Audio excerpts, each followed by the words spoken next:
kayo, meron kayong reward.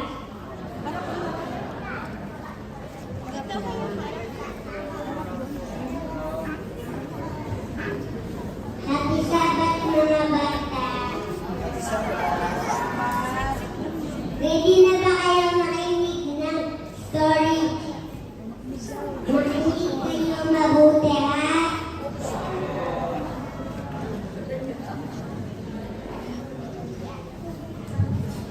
Ang title ng story natin ngayon ay The Invisible Army.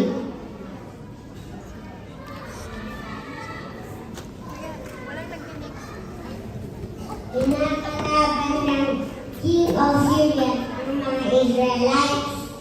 Each time, the king planned to attack.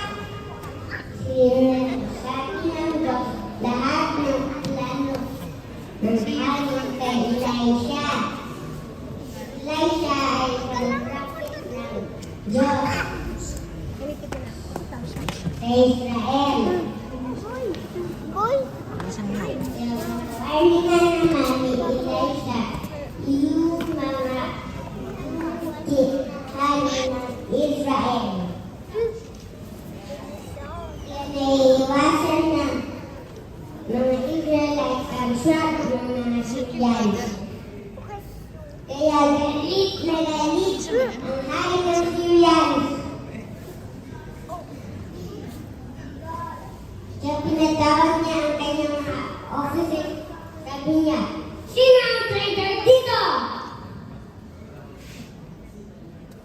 Sino ang nagsabi ng ating plano? Sagot ng isa, wala kong traitor, si Elisha na isang prophet ng Diyos. Sinasabi niya lahat ng sa hari ng Israel. Kahit ang sinasabi niyo sa inyong kwarto. Ganun ba? Sige, hanapin niyo si Elisha at hulihin siya. Nalaman ng hari na nasa dosan si Elisha. Kaya nagpadala ang hari ng maraming army na kakabayo, yadri, at chariot para palibutan ang city. Kinabukasan, ang servant ni Elisha paglabas niya,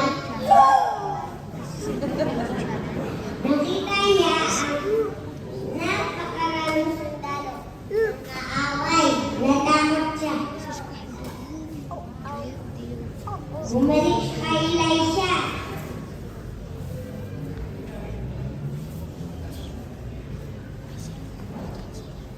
Ano pong gagawin natin? Ngayon, sumagot si Elisha. Huwag ka matakot, mas marami tayo kaysa sa kanila. Tapos nag-pray si Elisha. Lord, buksan niyo po ang kanyang mga mata para makakita siya. Sinagot ng Diyos ang prayer niya. Kaya biglang nakita niya ng servant ni Elisha. Ang nakaka-amaze tinawin na ang bundok ay punong-puno ng nakakabayo at chariot na nag-aapoy na nakapalibot sa kanila. Ito ang mga army ng Diyos.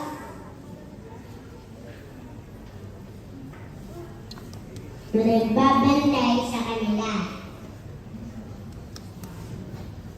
Tapos umatake ng ang Syrians. Sabi nila, attack! Tapos nag-pray si Elisha, Oh Lord,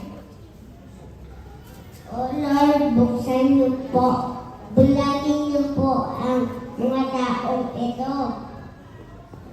At binulag niya sila ni Lord. Tapos pinuntahan sila ni Elisha. Sabi ni Elisha sa kanila, hindi ito ang tamang lugar. Sumunod kayo sa akin.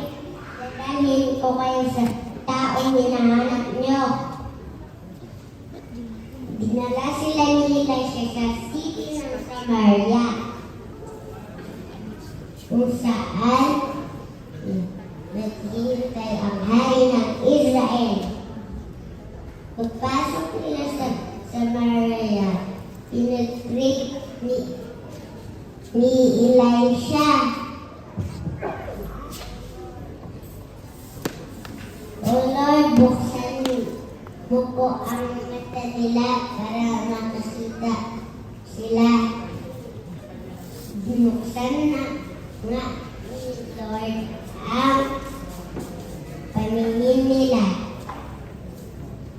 Nakakita na sila. Nagulat sila. Nasa loob sila ng Samaria. Nakita ng hari ng Israel ang mga Syrians. Tinanong niya kay Elisha, papatayin ko na ba sila? Ano sa tingin niyo mga bata? Papatayin na ba ni Elisha o hindi?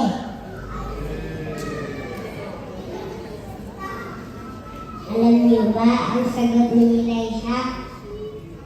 Wag po, mahal na hari.